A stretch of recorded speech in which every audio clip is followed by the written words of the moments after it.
Ok, estamos de volta aqui no Frente a Frente, conversando hoje com o psiquiatra Tiago Guedes e com a psicóloga Alice Santos, falando sobre esse problema gravíssimo no país, que é a questão da dependência do vício dos jogos de azar online, jogos de aposta também.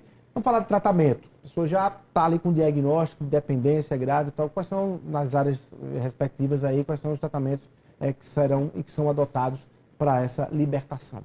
Na psicologia, terapia, processo psicoterapêutico, a gente tem diversas abordagens dentro da psicologia, então dá para o cidadão identificar aí qual vai ser mais benéfica para ele, com a qual ele vai reagir melhor, vai engajar melhor.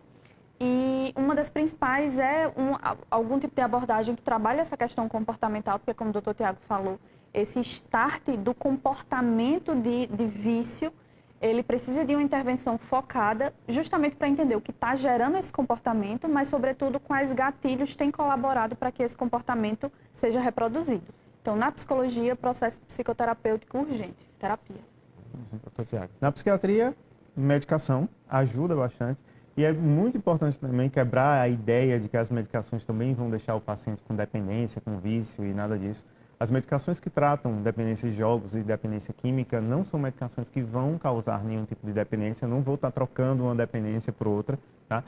Isso aí é um preconceito e a gente precisa sempre falar sobre isso. As medicações, por exemplo, os antidepressivos, que podem ajudar muito nessa ansiedade e na depressão, que é causada muitas vezes por esse problema nos jogos, ou até que leva ao comportamento, né, dos jogos, não causam dependência e elas podem ser usadas no tratamento, e outras classes medicamentosas também em associação. Por ser um transtorno muito complexo, tanto na ansiedade, gerando ansiedade, depressão, comportamento compulsivo, muitas vezes uma medicação única não faz muito efeito. A gente precisa fazer algumas associações medicamentosas. E é isso que muitas vezes eu digo que onera bastante o tratamento, né? E que precisa realmente ser feito, porque o paciente precisa desse cuidado, mas que muitas vezes a gente no SUS não consegue fazer o tratamento por completo por causa disso, infelizmente. E dá para fazer esses dois tratamentos simultaneamente ou se identifica de acordo com o diagnóstico, se é para ir logo, enfim, para o medicamento, ou dá para passar pela psicologia primeiro? Deve ser feito em conjunto, né? Porque a medicação ela vai tratar a questão química cerebral, como a gente falou, né, da dependência da dopamina, da necessidade. Mas o comportamento, se não for associado, né, se ele continuar com o mesmo comportamento, a química não vai, né, não vai sustentar por muito tempo.